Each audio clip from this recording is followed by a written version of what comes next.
allegiance to the flag of the United States of America and to the republic for which it stands, one nation, under God, indivisible, with liberty and justice for all.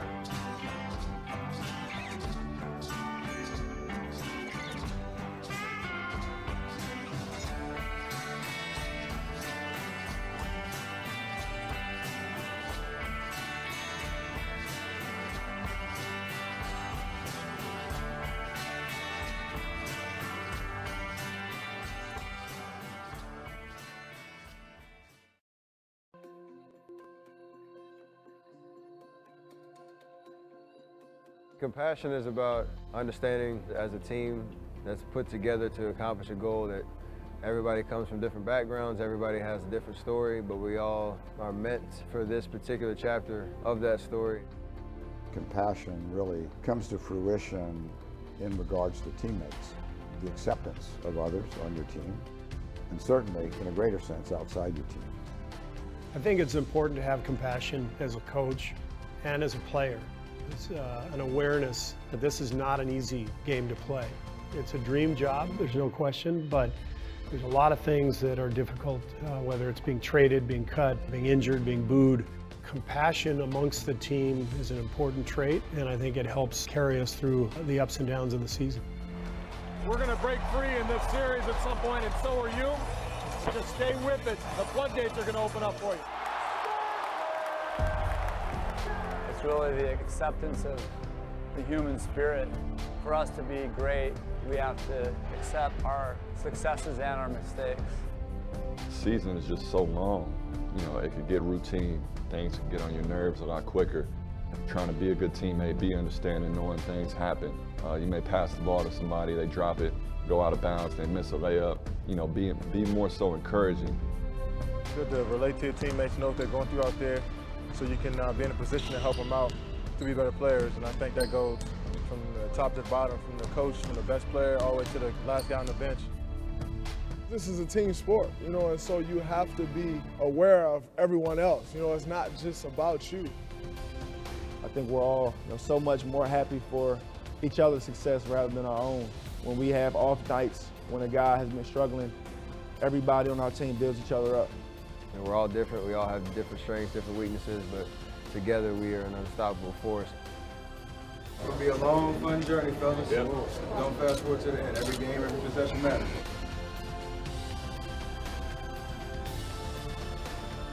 Come on. Let's go. 1, 2, 3.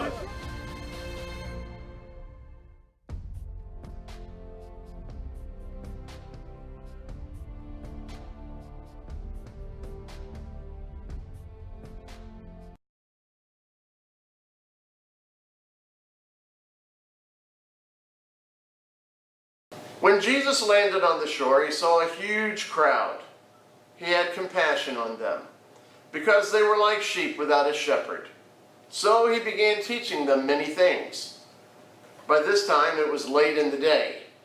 His disciples came to him. They said, "This is a remote place. It's already very late. We should send the people home. Send them away so they can go to the surrounding countryside maybe, and villages, and buy themselves something to eat."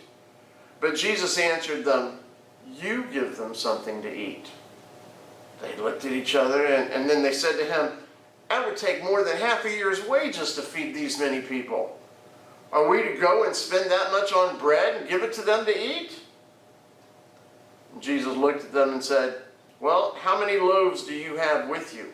Go and see." When they found out, they said, "Well, we have 5 loaves of bread and 2 fish." Then Jesus directed them to have all the people sit down in groups on the green grass. So they sat down in groups of hundreds and 50s. Taking the 5 loaves and 2 fish and looking up to heaven, Jesus gave thanks, broke the bread, Then he gave them to the disciples to distribute to the people. He also divided the 2 fish among them all. They all ate and were satisfied. Let me say that part again. They all ate and were satisfied. And the disciples picked up 12 basketfuls of broken pieces of bread and fish. The number of the men who had eaten was 5,000. And that's just the guys. Doesn't include the women and the children. It's probably closer to 10,000, I'm guessing. So again, why did Jesus have compassion on these people? What kind of miracles is Jesus doing? Why is he doing these miracles? And again, what would happen to these sheep if they didn't have a shepherd?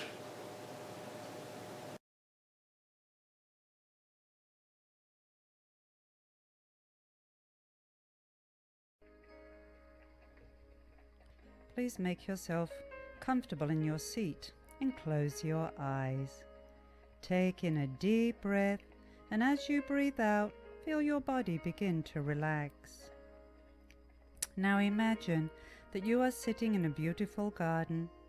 You are comfortable and relaxed, and there is no one around to bother or disturb you in any way. This is a special garden. There are many bushes of a variety of colorful flowers, and they are there just to attract butterflies. And you are surrounded by the most amazing creatures, these beautiful butterflies, all different colors, and one in particular catches your eye. It's a large butterfly of your favorite colors. And this special butterfly begins to flit its way over towards you, and it lands on a bush right in front of you. You can see it so clearly, the detail of the pattern on its wings, the amazing bright colors. You are amazed at this incredible creature as it takes off again and flitters up into the air and around with all the other butterflies around you, and is lost in a swirl of colors. And you find it so relaxing watching these amazing creatures just flittering around the beautiful flowers of the bushes in this very special garden. And you take a moment to feel the joy at having experienced in your imagination the intricate wonder of a creature that is called a butterfly. Now, when you are ready, take in a deep breath, and as you breathe out, have a gentle stretch, whatever feels comfortable for you right now. You are feeling energized and confident and deeply relaxed and ready to enjoy the most wonderful day.